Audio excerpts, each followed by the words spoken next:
District Labour and Education Department officials inspected a migrant labourers colony in the premises of Manipal University based on the complaint that child labour was going on here.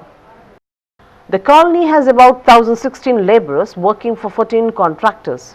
They hail from places like Andhra Pradesh, Bagalkot, Bihar and others. Sources said that there are about 70 children among them. However, the officials put the number at 40, out of which 20 were found to be school dropouts and the background of others was being checked. The officials confirmed that no child labour was going on and that the children were staying with parents. However, none of them was enrolled in school. One of the major problems that kept them away from school is that they do not know the local language, sources said. Prabhakar of the Labour Department, who was part of the raid, said, "About 2 weeks back, we received a complaint that child labour was going on here, but there is no such case. However, there are children aged between 6 to 14 years who do not go to school and play all the time while their parents work." Nagraj of the Education Department reiterated that no incident of child labour had taken place and that 20 children who should have been in schools were not getting education. "We are planning to provide temporary education facilities to the children, such as conducting special training based on their native language, concentrating on reading, writing and speaking skills." DDPI Nagendra Madhyastha said the problem with migrant labourers is that they do not stay in any place for long. Even if the children are put in schools, they stay only as long as construction work goes on and then again migrate to another place. A quick look at the tidbits. Scores of temples destroyed by the proselytizing 15th century Portuguese colonials were not Hindu places of worship but belonged to different independent cults and religions which were often at war with each other, a leading theologist with the Goa Church has said. Father Victor Ferrao, a dean at the Roman Catholic Seminary which trains young priests, also said in his paper presented at a recent seminar, the challenge to be a Goan Christian held here, that by painting pre-colonial Goa as Hindu territory, there is a direct attempt to turn the historical facts about conversion against the church and the Christians of today. This political motive of appropriating Goan history is highly reductionist and distortionist in his approach. I have described these attempts as Hinduology. In fact, even the word Hindu does not exist in the entire 16th century Indo-Portuguese historiography, says his paper titled The Other Orientalism and the Challenge and Opportunities for the Church in Goa.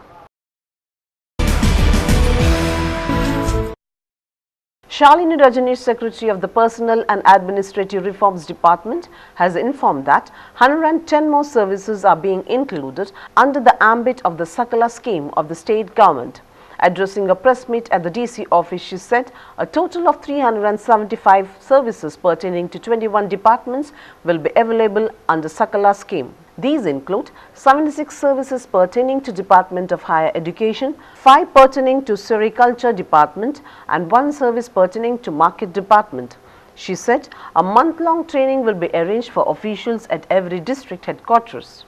Of the total 2.84 crore applications received in the state, 2.75 crore have been disposed. In Dakshina Kannada district, of the 9,64,555 applications, 9,39,401 applications have been disposed, she informed. Deputy Commissioner N. Prakash, additional DC Dayanand were also present. IAS officer Tulasi Madhineni has taken charge as the new Chief Executive Officer of Dakshina Kannada Zilla Panchayat.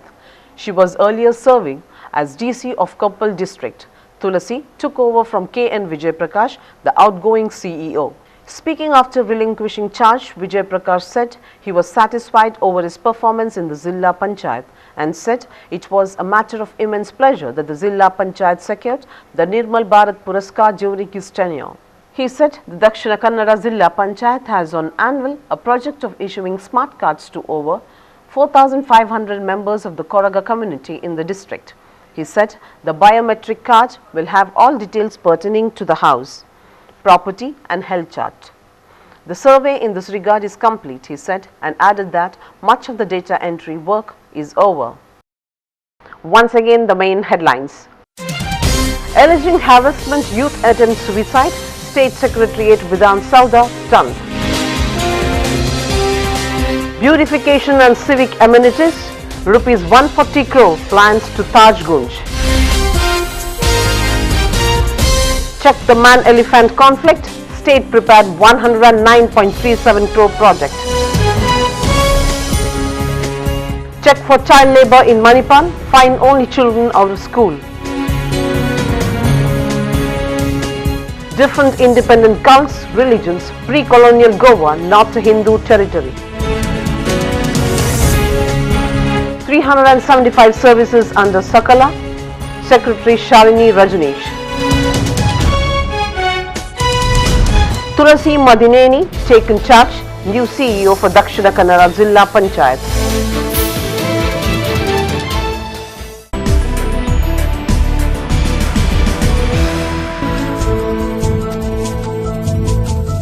With this, we come to the end of this edition. For more news and updates, keep watching V4 News 24/7, or you may also log on to v4news.com.